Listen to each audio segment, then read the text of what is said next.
Hello mathematicians, thank you for joining me today. If you recall last time we talked about isomorphisms, and so today we're going to talk about homomorphisms.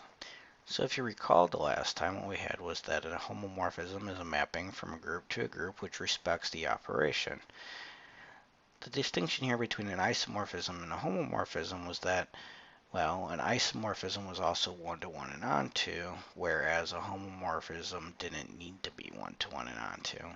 So we're going to look at a more general case and say, well, what can happen with homomorphisms?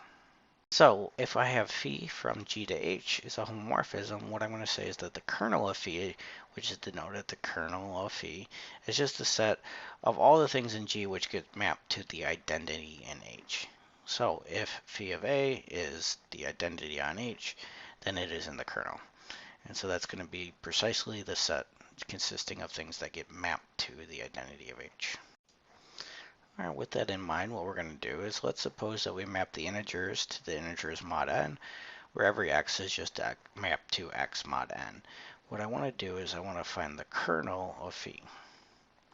Well, if I look at this case, notice that the kernel is just all the things that get mapped to the identity. Well, the identity of z sub n is just 0. So what we're really asking here is what things get mapped to 0 mod n. And so if we want to find all the things that get mapped to 0 mod n, notice that everything gets mapped to itself mod n.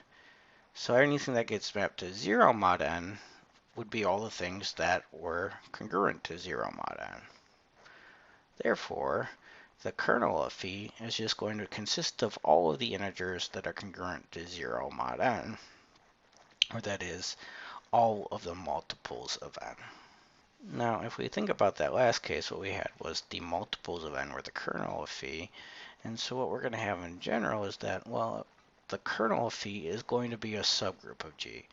So in the last case, nz, or the multiples of n, we've shown is a subgroup of the set of integers. And so we have that holding up. And so what we're going to do in here is we're going to show that in general, all the time, the kernel of any homomorphism is going to be a subgroup of G. Furthermore, what we're going to get is that our homomorphism will be one-to-one if and only if the kernel is the identity element in G. That is, that if the kernel consists only of the identity element, then we're going to have a one-to-one mapping. If there's anything else in there, then the mapping is not going to be one-to-one.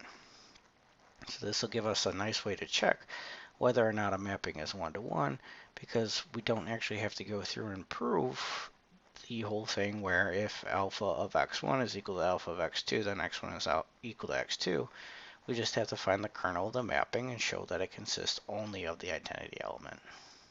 All right, so what we want to show is that the kernel of any homomorphism is a subgroup of the domain G. Furthermore, we want to show that that mapping is one-to-one if and only if the kernel is equal to the identity element in G.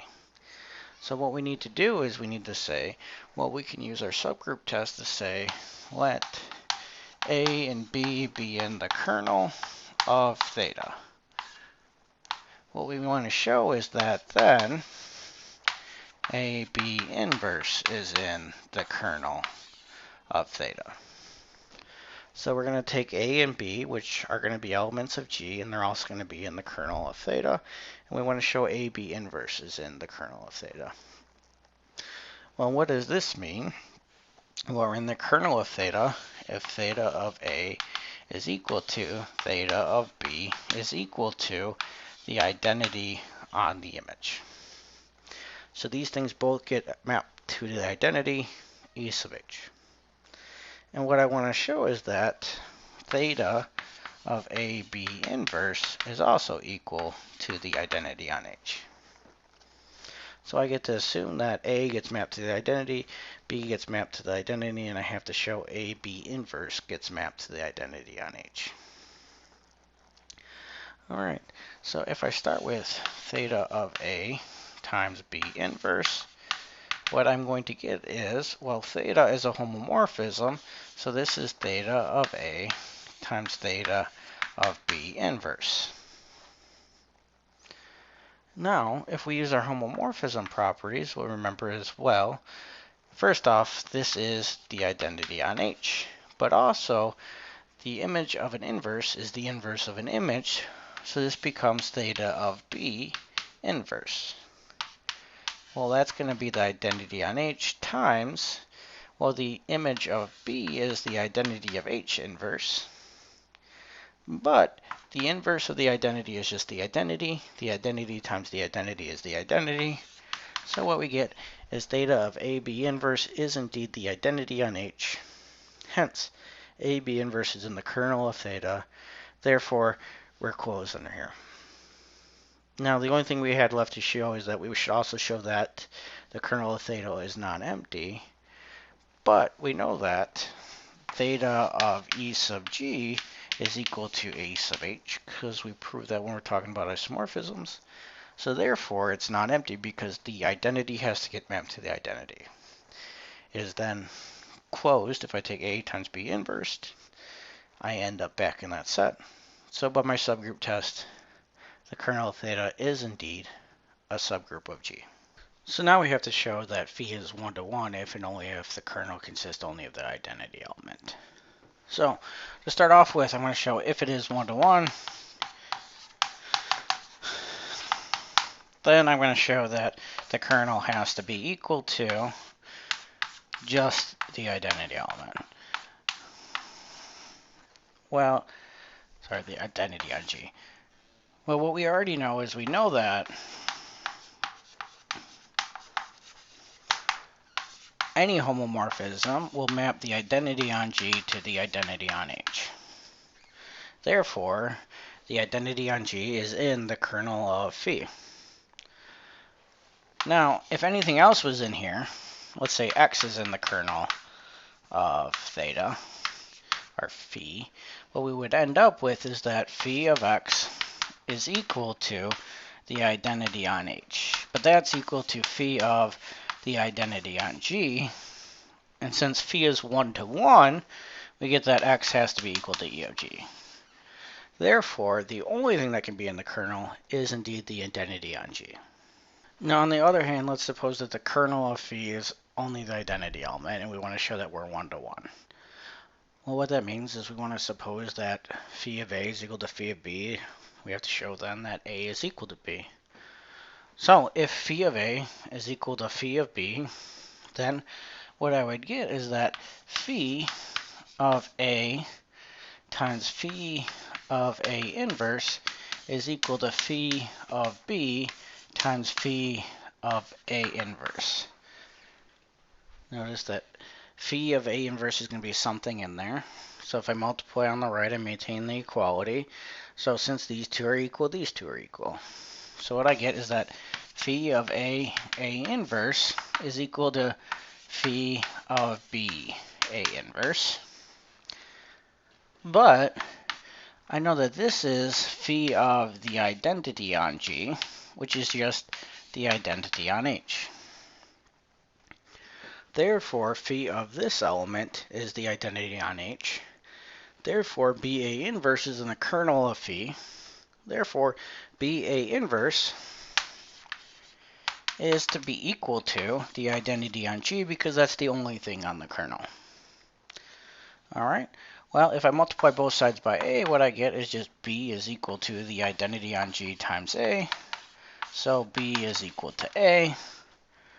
So knowing that only the identity gets mapped to the identity tells us that if two things are mapped to the same thing, that would imply that B has to be equal to A.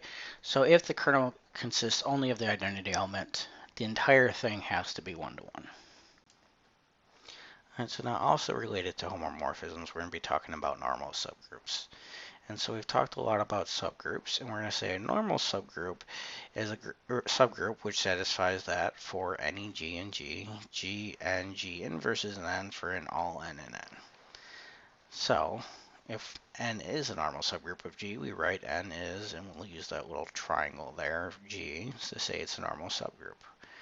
Now, if I look at things of the form G and G inverse or G A G inverse, we're calling those conjugates of A. So what we're saying is that a subgroup is a normal subgroup if every conjugate of every element in N is also in N. Now, to compare that to what we've seen before is Well, the idea is that we're going to have a normal subgroup if and only if the right coset is equal to the left coset for every g and g. So if I find gn and I find ng, those are going to be exactly the same. And so what we're trying to show here is that we have a normal subgroup if and only if the left cosets are equal to the right cosets. And a normal subgroup is one where all of the conjugates are back in the set n. So we have an if and only if proof. So let's let n be a normal subgroup of g. Then what I have is that for all n and n and g and g, we get that g and g inverse is again an n. Now what I want to show is that the left coset is equal to the right coset. So I want to show gn is equal to ng for all g in g. So this is what I get to assume, and this is what I have to show. So if I want to show that the right coset is equal to the left coset, well, I need to say, well, let n be an n. Then what I get is I want to show g times n is again in n times g. And I'll also have to show n times g is in g times n. Well, notice that g times n is equal to g times n times g inverse times g. Now, why is that the case is because, well, g inverse times g is just the identity. So g times n is just g times n times g inverse g. But what we get here is that because it's a normal subgroup, this is some other element. We'll call it n1 in g. Hence, g times n is equal to n1g for some n in g. Therefore, gn is in capital NG. Now notice that I'm not claiming that gn is equal to ng for each n in n and g because that would be commutative. What I'm claiming is that g times n is some other n1 in n times g, so therefore g times n is again in ng for any g and g in n and n. Hence, gn is a subset of ng. If we just reverse the order and say ng, we can do g inverse, and we get a conjugate, and we'll get a very similar show. We'll show that ng is indeed a subset of gn. So therefore, gn is a subset of ng is a subset of gn. So that means that they are equal.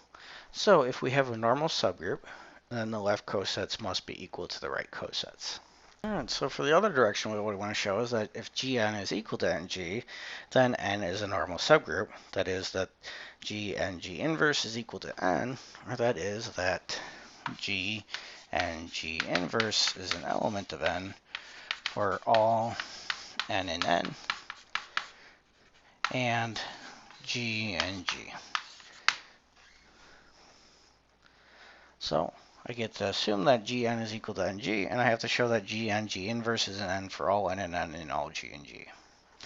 All right, well, what does this mean is, well, if I take g times n, we're going to end up with some other n1 times g. So gn is going to be in ng, and ng is going to be in gn, so we can rewrite this. So we'll keep that in mind, and what I want to show is let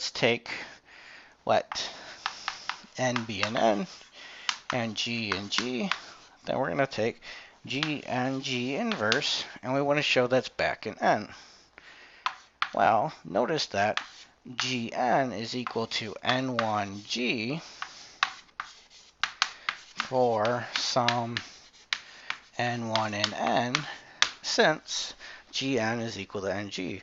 Therefore, instead of gn, I can have some other n, or maybe the same one, but potentially another one, times g. So I can rewrite gn as ng. Well, if I take that, I get n1 times g inverse. So this is an element of n. Therefore, for any n in n and g, we get that g and g inverse is again an element of n. Hence, n will be a normal subgroup. So therefore, what we have is two equivalent definitions. N is a normal subgroup if all the conjugates are back in that subgroup. And it's also a normal subgroup if the left cosets are equal to the right cosets.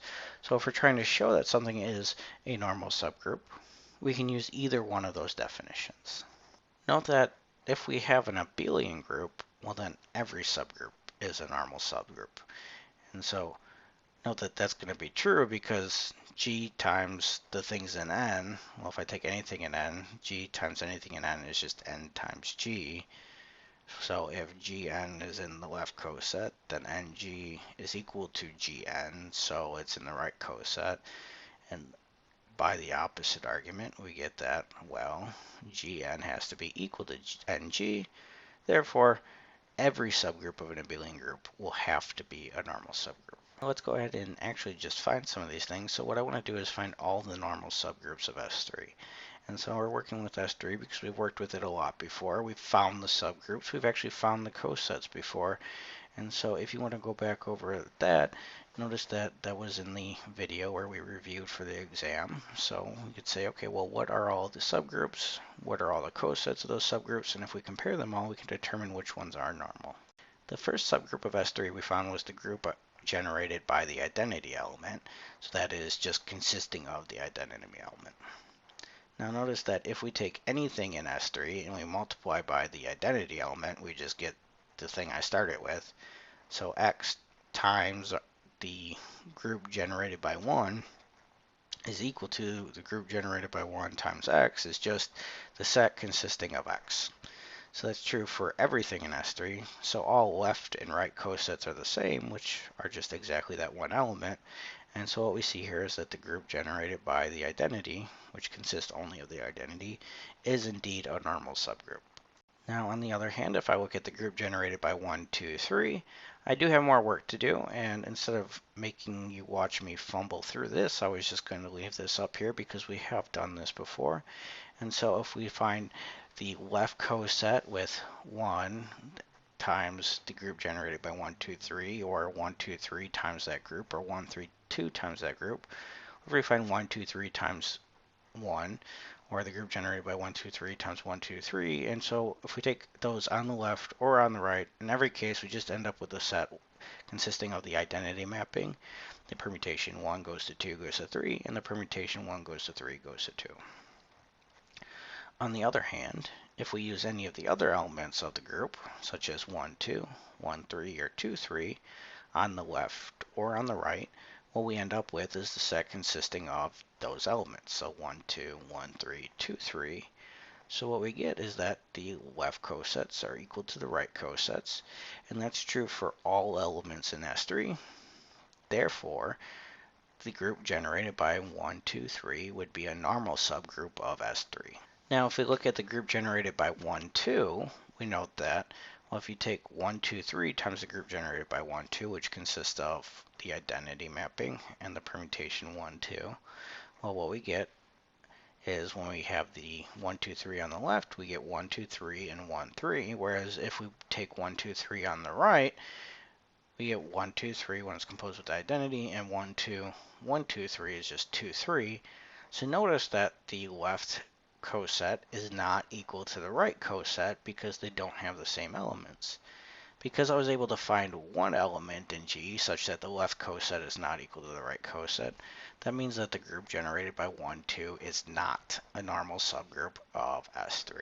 So now if we take the subgroup generated by 1, 3, we notice that, well, we can take 1, 2, 3 times this subgroup, or 1, 3 subgroup times 1, 2, 3. We get that the left and right cosets again are not the same. They both have different elements in it. So again, we will get a non-normal subgroup. And the same again will hold true for the group generated by 2, 3. Now the last subgroup we have is S3 itself, but if we take S3, we notice that for anything in S3, then x times S3 is just all of S3, which is S3 times x. Because we're taking x times any element in S3, we're just going to end up with all the elements of S3. So what we have here is indeed S3 is a normal subgroup of itself, because the left and right coset is just equal to the entire group. So now we have defined normal subgroups and I defined homomorphisms, but I really didn't show a connection between the two. And so the point here is that if I have phi as a mapping from G to H, well, what I get is that if that's a group homomorphism, then the kernel of phi is a normal subgroup of G. So that is, for any homomorphism, if I take the kernel of that homomorphism, I'm going to get a normal subgroup of G. All right, so what we want to show now is that not only is the kernel of theta a subgroup of G, but it's also a normal subgroup of G. So now we can either show that the left cosets are equal to the right cosets, or that every conjugate is again back in the kernel of theta. So what we have to show is then the kernel of theta is a normal subgroup of G. The way I'm going to work with this one is I'm actually going to use the conjugates here. So for all G and G, we have to have that G times N times G inverse is in the kernel of theta for all N in the kernel. So for any G and G and any N in the kernel, we get that G and G inverse is again in the kernel. Well, how do we show that? Well, I'm just going to start with G and G inverse.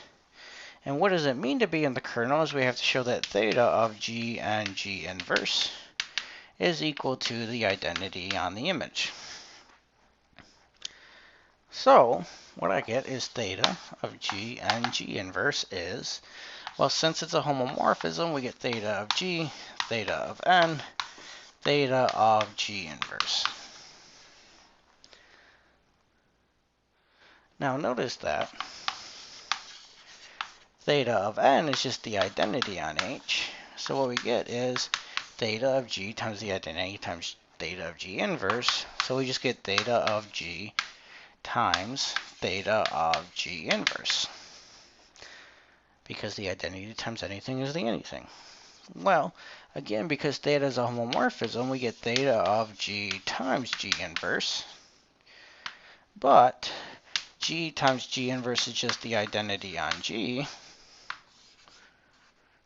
And the image of that we have already shown is the identity on H.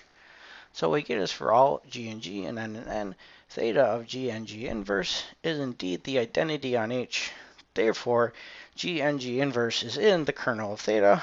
Hence, the kernel of theta will indeed be a normal subgroup of G. So if I take a homomorphism from S3 to any group H, what I want to know is what are all the possibilities for the kernel of phi. Well, notice that we found that, well, the kernel of phi has to be a normal subgroup.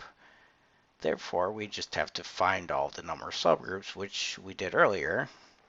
And so all the normal subgroups were the trivial group, consisting only of the identity, the group generated by 1, 2, 3, and the entire subgroup itself. So for any homomorphism from S3 to any group H, it's always the case that the kernel of phi would have to be either the trivial subgroup, the group generated by 1, 2, 3, or S3 itself. Alright, so what we saw was that there was a connection between normal subgroups and homomorphisms, and that the kernel of every homomorphism was a normal subgroup.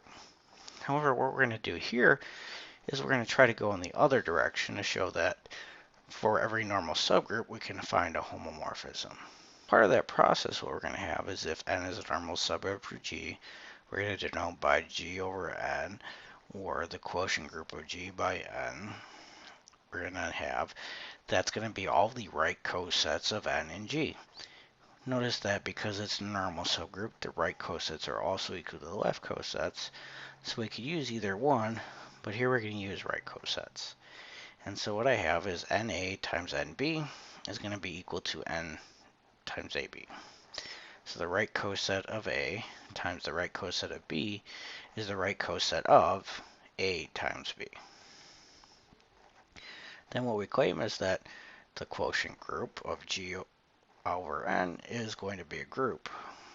And we can also say that the cardinality of this group is going to be the cardinality of G divided by the cardinality of N. So to start working with that, what I want to find is I want to find S3 quotient, the group generated by the permutation 1, 2, 3. Now we've already seen what the left and right cosets are, so what we're going to do is just write those down and determine what happens when I multiply those together. All right, now what we want to find is the quotient group of S3 over the group generated by 1, 2, and 3. So we want to find the left cosets of the right cosets and find how they multiply together. And so if you remember, we found that the cosets were the group generated by 1, 2, 3 itself, and if I multiply on the left by 1, 2, or on the right by 1, 2, together with the group generated by 1, 2, 3, I get the left or right coset. And so we had that as sets. This was a set consisting of the identity 1, 2, 3, 1, 3, 2, and the set consisting of 1, 2, 1, 3, and 2, 3. And so what I can do now is say, okay, well, what would happen, or what does the Cayley table look like for this set?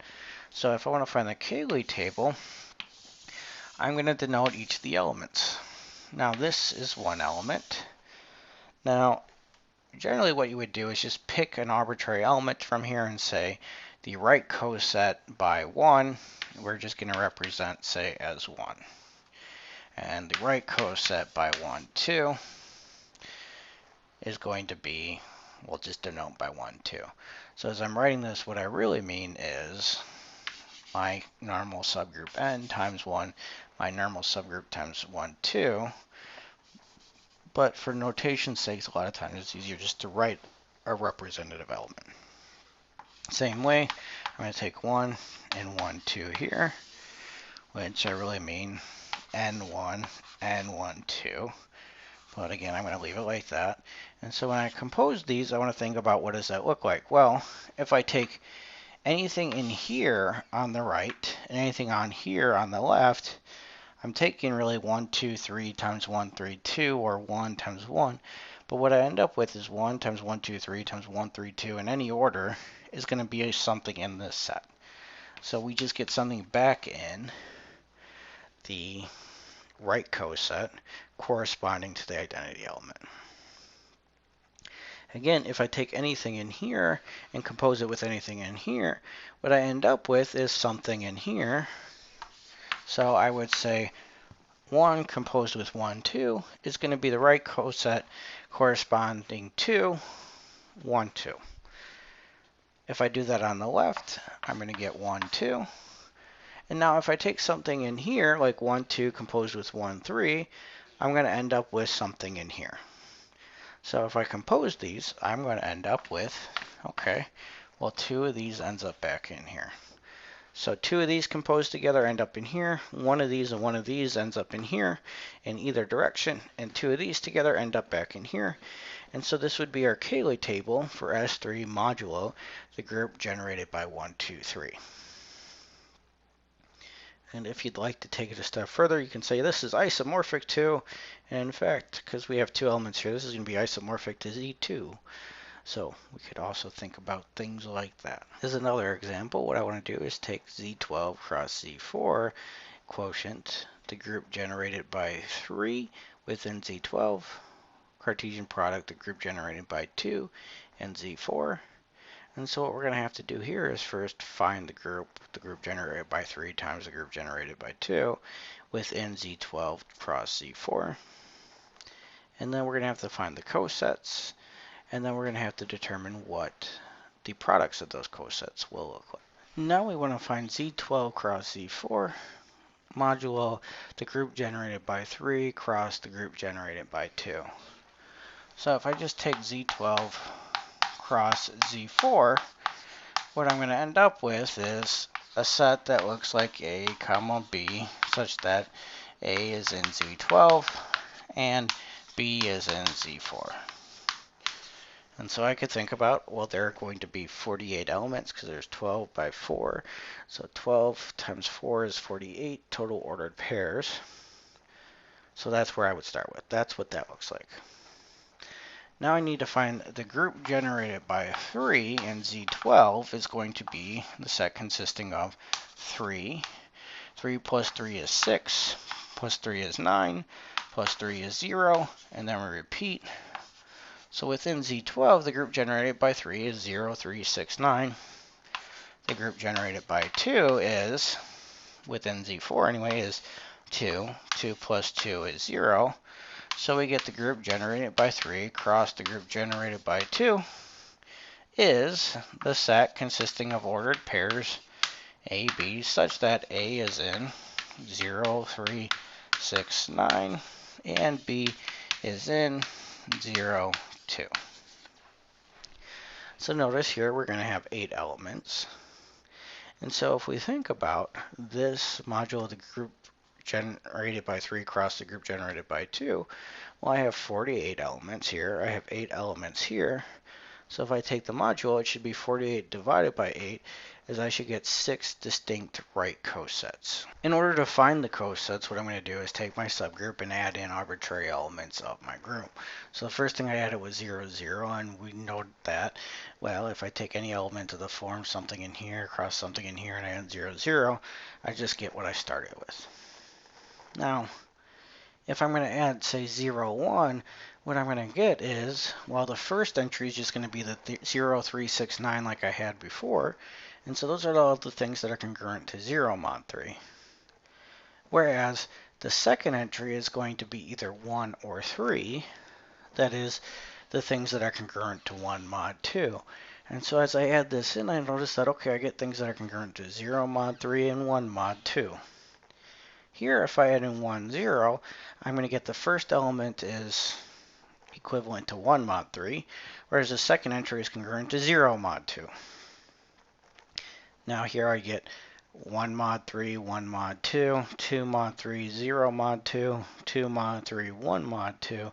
And as I go through, I'm just listing out all the options for what I can get. Mod 3 is 0, 1, 2. And mod 2 is 0 or 1, 0 or 1, 0 or 1. And so listing out each of those options gives me one of the representative elements from each of the right cosets for this quotient group. Now that we've found all the right cosets, what we're going to do is just take the representative element and make a Cayley table. And so instead of doing that all one by one, I'm just writing that up. And so representative elements again were 0, 0, 0, 1, 1, 0, 1, 1, 2, 0, 2, 1. So if I make a Cayley table for those 6 elements, I end up with this table here. All right. So what we have now is that if G is a group, we can say that we have a normal subgroup. We can always define a homomorphism from G to the quotient group of G modulo n, given by, we're just going to map A to the right coset NA. If we do that, this will be a homomorphism. And furthermore, it'll be onto the quotient group G modulo n, and that we're going to call this mapping eta the natural homomorphism. So the homomorphism will be onto G quotient n, and the kernel will be the normal subgroup n. And so we're going to get a natural homomorphism.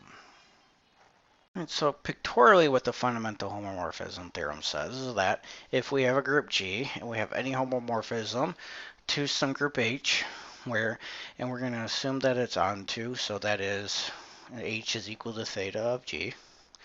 So if we have any homomorphism, it's always going to be onto the image. So we can map G to H. Now, if we find the kernel of theta, well, what we could do is we could map by the natural homomorphism from G to the quotient group of G modulo the kernel of theta. And then we can find an isomorphism from here to here, that is the quotient group to the image of theta. And what we can get is either we can go here and then here, or directly here, and we'll end up at the same place. That is that this is a commutative diagram. We can either directly use the homomorphism, or we could use the natural mapping down to the quotient group, and then map that under some isomorphism, and I'll end up at the same spot in either way. All right, so what we get if we combine that together is if we have two groups G and H, and we have a homomorphism from G to H, then what we can say is that if we can find the kernel of theta, we'll call it K, and we can let phi be a mapping from G modulo the normal subgroup K to H, and we're going to define that phi as phi of Ka is mapped to theta of A.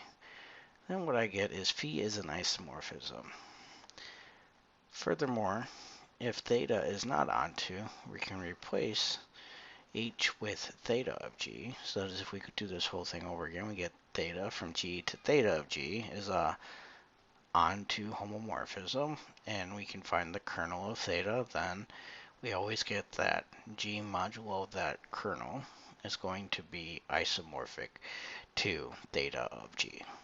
Alright, so now let's suppose that we have theta from z12 to z4, and we're going to have that given by x maps to x mod 4. What we want to do is find the kernel of theta. We want to find the image of z12, and we want to find z12 modulo the kernel of theta. And so now what I have is a mapping from z12 to z4, where I'm going to map x to x mod 4.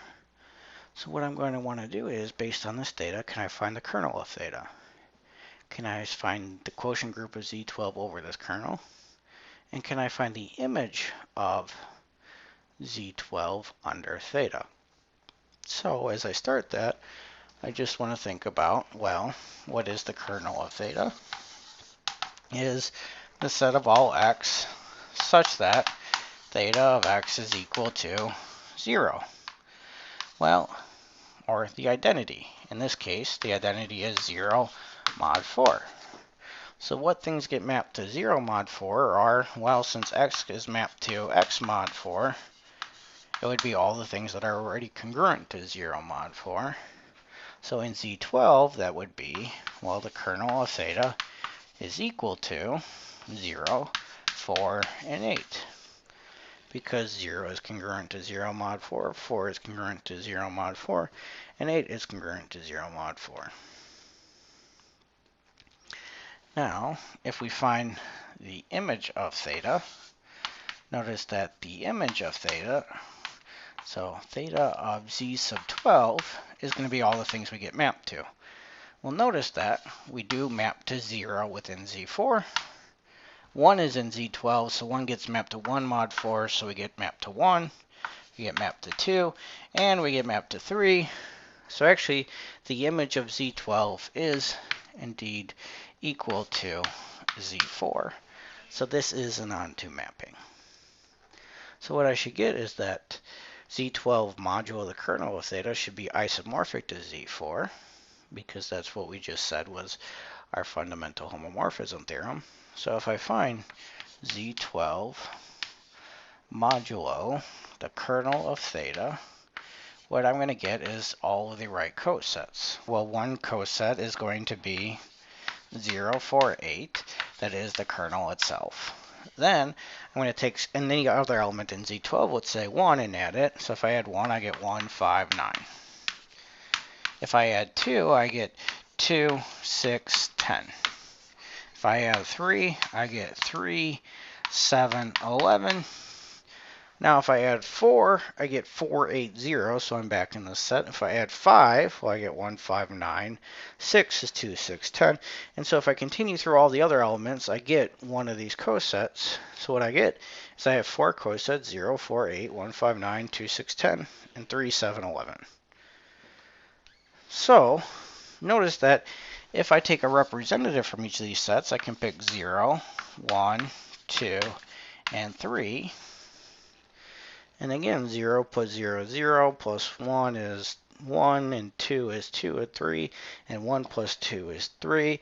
So we take something in here, plus something in here, we end up in here. And so what we're going to get is Z12 modulo the kernel of theta is exactly just Z4. Well, let's let G equal S3 if I want to find all homomorphic images of G. What does that mean? Well, what we know from above is that if we had an homomorphic image of S3, that would be something in the form theta of S3. We know that that's going to be isomorphic to S3 modulo any one of the normal subgroups. So if we want to find all homomorphic images up to isomorphism, what we can do is just find S3 modulo each of the normal subgroups. So if we're going to find the quotient group of S3 over each of the normal subgroups, well, we're just going to find the right cosets and how they multiply. Well, notice that we've actually already done that. So if we just take that list together and say, okay, here are all of our normal subgroups. Here's what those are, the quotient groups are going to look like over those. Therefore, these are all of the homomorphic images of G.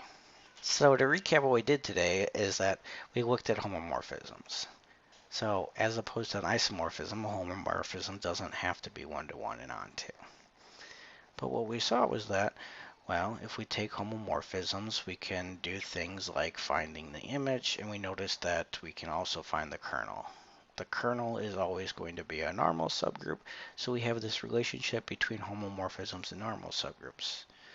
Now conversely, if we take any normal subgroup and we take the quotient group of the original group modulo that normal subgroup, what we're going to get is we can find a natural homomorphism from G to the right cosets of n. Now if we do that, what we end up with is that any homomorphic image is then isomorphic to one of these quotient groups. So if we want to find homomorphisms of groups, we can just find the normal subgroups and the quotient groups thereof. And so we have this nice connection between finding homomorphisms and normal subgroups.